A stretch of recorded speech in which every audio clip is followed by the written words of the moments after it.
So how do you know that you're making Christ more important and preeminent? Guys, do you see gratitude in your heart?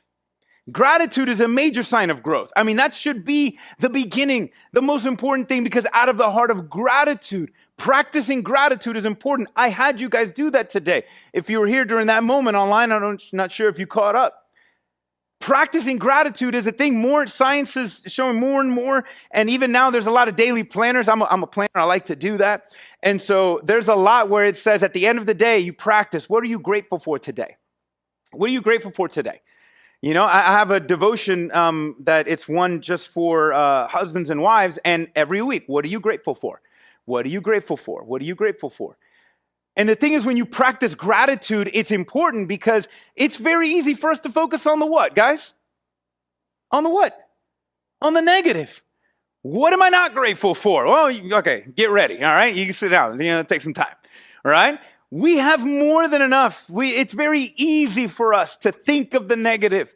But when you learn to, people are showing when you learn to practice gratitude, it has a major effect on your mental and spiritual health.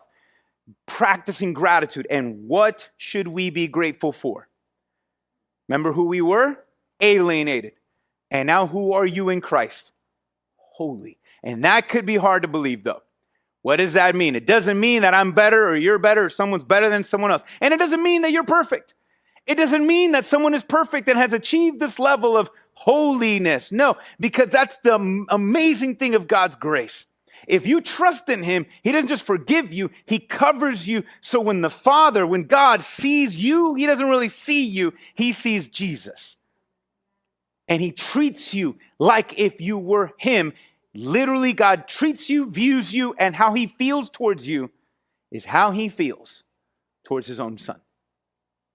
That is you see what I'm talking about? We should be grateful. Why should he be first? Who else deserves that spot? And so we need to be grateful. And by the way, that's a true sign of growth. If you want to really grow in your faith, it's hard to grow in your faith if you're going to grumble. You can't grow and grumble at the same time. It doesn't work. You're growing it because what are you grumbling about? You've just transplanted into some sucky soil. All right? That's all that is. You can't grow and grumble. Now, it doesn't mean that we can't complain. It doesn't mean that we can't lament. Oh, because you can do all of that in Christ. You can bring your complaints to him faithfully. You can cry and truly lament something and really struggle with even, God, help me believe this and know this. You can do that in a faithful way by continuing to trust and ask and help me, Lord, to understand and believe.